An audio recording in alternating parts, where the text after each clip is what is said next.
चैत्र वद एकादशी को मनाते हुए डभोई के विधायक शैलेश मेहता कुबेर भंडारी दर्शन के लिए पहुंचे थे। दरअसल लोकसभा चुनाव के मद्देनजर छोटा उदयपुर मत इलाके में भारत के गृह मंत्री अमित शाह के आगमन से पहले डभोई के विधायक शैलेश मेहता ने यात्राधाम करनाड़ी कुबेर भंडारी में कुबेर दाता के दर्शन किए और साथ ही अब की बार लोकसभा में 400 सीट के पार ऐसी आस भी जताई।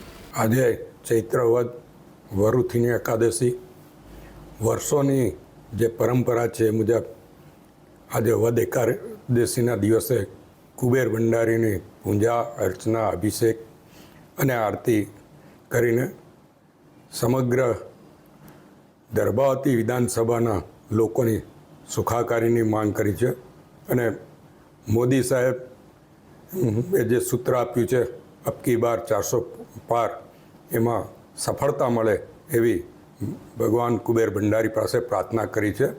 તમામને સુખ શાંતિ સમૃદ્ધિમય મળે અને દરબાવતીનો વિકાસ અવિરત આગળ વધતો રહે એ જ અભ્યર્થના સાથે જય કુબેર। अब खबरों से लगातार अपडेट रहना हुआ आसान।